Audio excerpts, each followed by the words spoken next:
Welcome back to my channel. This episode is entitled, When Someone Shows You Who They Are. So yesterday I began to read out of the book of Proverbs. I am learning more than ever that when God shows you who a person is, believe it.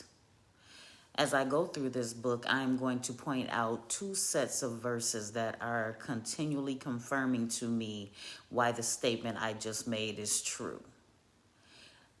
Now, these are just from my own experience and are not starting from the actual beginning of the book of Proverbs. Let me add that I am by no means attempting to take away from the phenomenal Maya Angelou, but I know that it is God's wisdom that led to her discernment.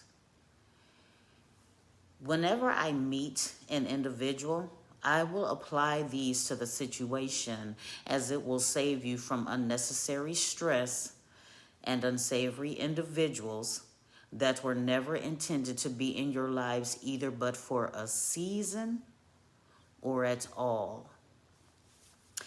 These 6 things the Lord hates. Indeed, 7 are repulsive, an abomination to him. A proud look, the attitude that makes one overestimate oneself and discount others, a lying tongue, and hands that shed innocent blood, a heart that creates wicked plans, feet that run swiftly to evil, a false witness who breathes out lies, even half-truths, and one who speaks discord or rumors among brothers.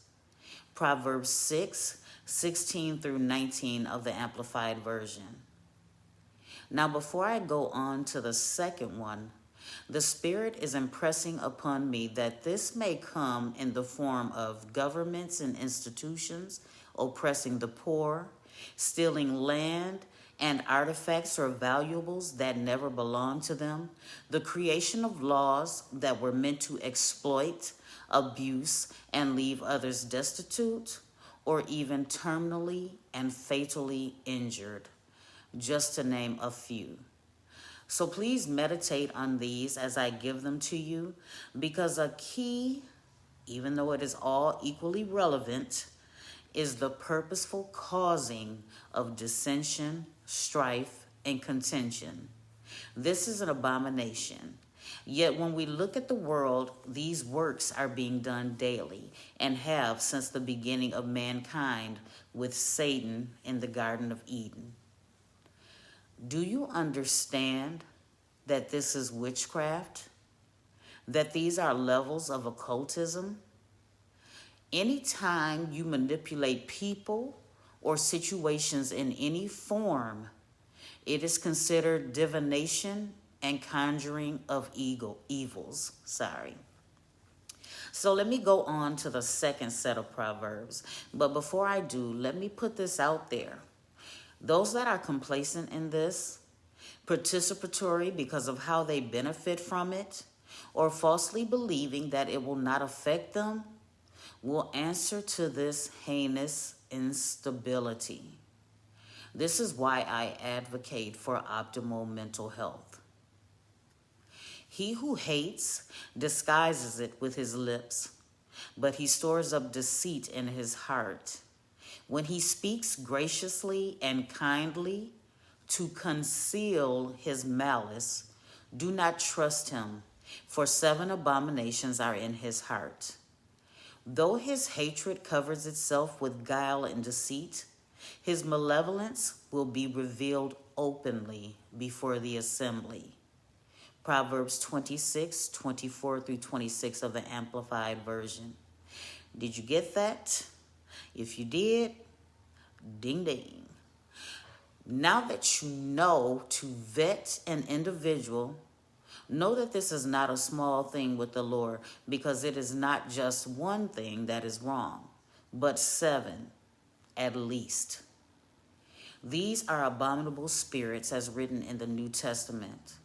When the Lord shows me this in the people that we agree to connect with, I couldn't sugarcoat it because it is dangerous out here. There is a warning that must be heeded.